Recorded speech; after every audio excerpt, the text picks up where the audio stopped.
성장하는 내가 되자 공명성 발표를 시작하겠습니다. 제가 추천하는 책은 소녀 적정 기술의 평화다입니다. 이 책에 따르면 적정 기술은 소득과 관련 없이 지구촌 사람들 모두가 사용할 수 있게 만들어 세상을 희망으로 물들이는 기술, 인간의 삶의 질을 궁극적으로 향상시킬 수 있는 기술이라고 합니다. 돈을 가장 중요한 가치로 꼽는 이 시대 대한민국에서 많은 돈을 벌고자 일을 하는 것이 아닌 세상에서 가장 따뜻한 일, 의미 있는 일을 하고자 했던 사람들의 발자취를 따라가 보며 그들의 가치관과 생각을 들어봅시다.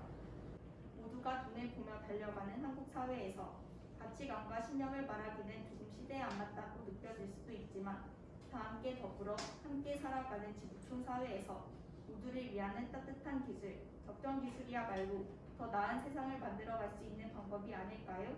이상으로 발표를 마치겠습니다. 안녕하십니까. 꿈행사 발표를 하게 된 조혜진입니다. 제 진로는 교사이며 제가 선택한 주제는 우리나라의 사교육 문제입니다. 사교육이 문제가 되는 이유는 수많은 학생들과 학부모들이 무분별하게 사교육을 도매하기 때문입니다. 게다가 학부모들의 무분별한 일명 학원 뺑뺑이로 인해 아이들의 스트레스 지수는 엄청나게 높아졌고 인재도 나오지 않고 있습니다. 헤들릿에 올려둔 관련 기사를 보시면 서울 대치동 학원가의 초등학생들이 어린이날, 크리스마스 등의 공휴일에도 학원을 간다는 것을 알 수 있습니다. 아이들은 평소에도 기본 세뇌고사 학원을 다니며 기본 교과목은 물론이고 운동, 음악 등의 예체능까지 학원을 다니며 배우고 있습니다. 제 의견은 사교육을 전면 금지해야 한다는 것이 아닙니다. 공교육만으로는 수능을 위한 공부를 하기에 부족할 수 있고 그런 부족함을 채워주기 위한 어느 정도의 사교육이 필요한 것은 물론 맞습니다.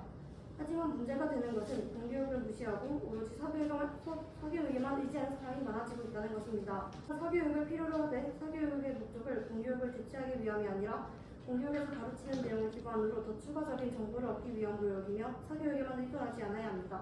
감사합니다. 안녕하십니까. 저는 꿈을 향해 행복하게 성장하는 내가 되자에서 동물에 대해 끊임없이 연구하는 수의학 연구원이라는 직업에 대해 좀 더 알아보았습니다. 제가 꼽은 주제는 해양포유류 부검 및 연구의 전문성 강화입니다. 첫 번째 유튜브 영상을 통해서는 고래가 죽은 후 장기가 부패하면 고래의 몸속은 미생물들의 천국이 된다고 합니다.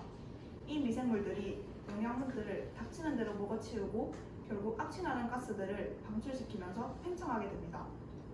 그런데 고래의 피부의 두께는 엄청 두껍기 때문에 죽은 고래 속 가스가 밖으로 빠져나가기가 어려워 점점 부풀어 오르다가 그 압력을 견디지 못하고 결국 폭발하게 된다고 합니다. 두 번째로 찾은 기사는 메르스, 사스, 조류 인플루엔자 등 세계적으로 문제가 되는 질병은 모두 사람과 가축, 야생동물과 연계되어 일어나고 있어 이러한 질병에 대처하려면 야생동물이 어떤 질병을 앓는지 건강 상태가 어떤지를 조사해야 한다고 합니다.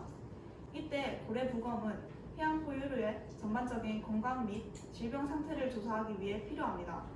세 번째로 찾은 기사는 고래 연구를 진행할 때 이러한 연구에 있어서는 생명공학적인 역량도 갖출 필요가 있다고 말하는 기사였습니다. 이 세 가지에 대한 저의 생각은 다음과 같습니다. 고래 시체가 부패하면 이를 해결하기 위해서 그리고 해양 포유류의 전반적인 건강 및 질병 상태를 조사하여 해양 생태계를 연구하기 위해서 고래에 대한 많은 연구가 필요하지만 현재 고래 부검은 전문성이 약하다고 합니다. 그렇기에 이를 위해서는 수의학자들의 전문성 뿐만 아니라 세균, 바이러스와 같은 병리 전문자가 필요하다는 점에서 수의학자들에게 생명공학적인 역량도 갖출 필요가 있다고 생각합니다. 제가 추천하는 책은 인수공통 모든 전염병의 열쇠라는 책입니다.